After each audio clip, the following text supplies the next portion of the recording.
Hey, Chris Cosby here, CEO of Parkridge Health System, coming to you with this week's edition of What's Your Why Wednesday. Today I've got Kristin Long with me. She's in PT here at Parkridge Medical Center. Kristin, thanks for joining me. Hey Chris, thanks for having me. Absolutely. So you've seen these videos, so I want to start with, tell me about Kristin, where you're from, and stuff like that. Kristin, myself, I am from the other side of Tennessee, so I'm from Memphis area. Right. Been in the Chattanooga area for the past 8 or so years, give or take.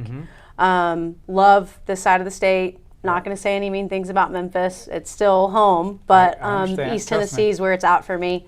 I live in North Chattanooga now. Okay. I've got 2 stepkids and 4 dogs. Okay. So our family's quite the zoo.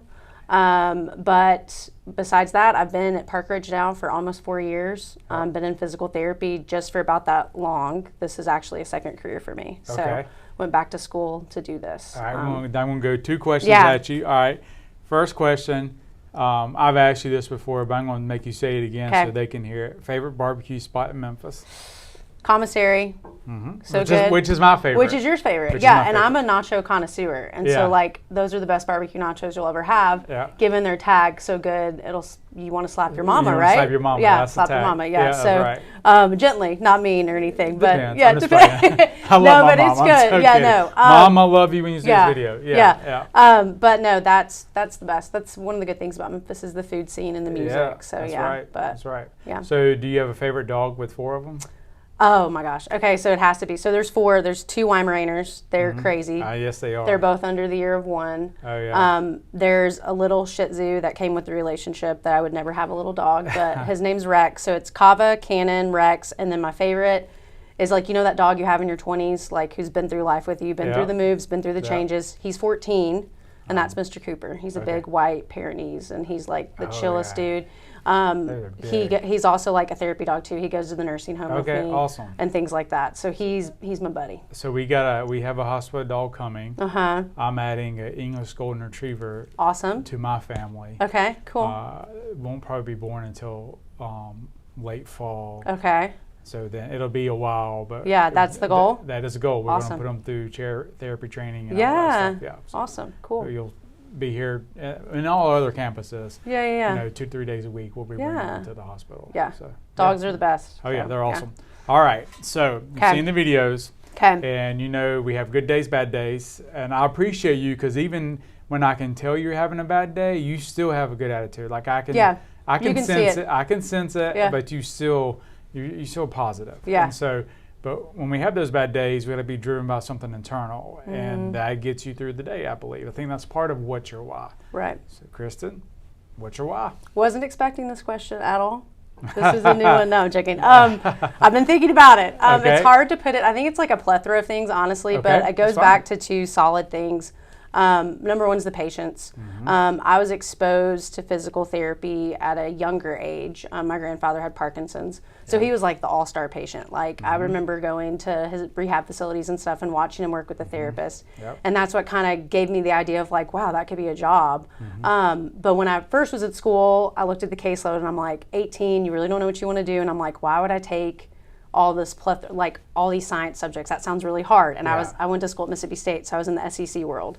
And working in sports was super attractive. I'm like, oh, that's fun. I'll go on the sidelines in SEC football and work in that. So that was my first career. So I did sports marketing.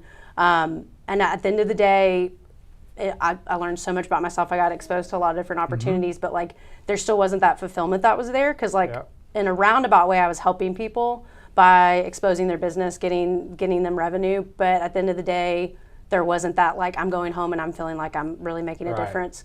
And so I had the opportunity to go back to school, and I can truly say like there's a difference between waking up every morning and dreading going to work and then waking up and being like, wait, I get paid to do this. Like this is awesome. So no matter every single time before I walk into the other side of that door, I don't know what I'm going to expect. And that's what's exciting too about being in the acute care, because a lot of people in physical therapy don't want to be in acute care because it's way different than what you expect. You expect like outpatient.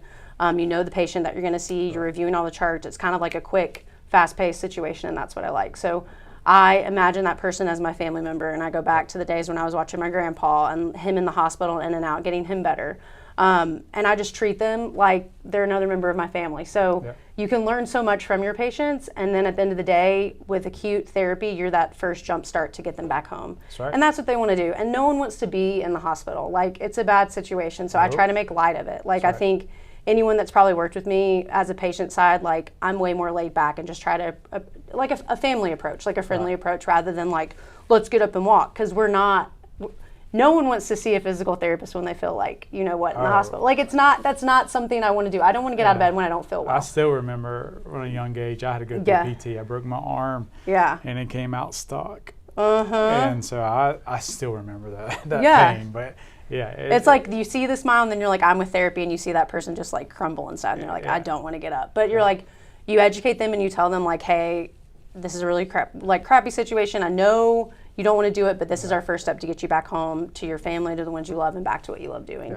And I now, every time I leave here, I'm like, I'm that 10, 20 minutes I'm with that patient, I'm part of that stepping stone to get them back home. And that's like so rewarding to me. It was worth all the schooling and all the student debt and all that stuff. Like, it's worth it. That. So I mean, what I hear you saying is it's about being here for the patients. And you just kind of feed off that, and it gives you a sense of purpose.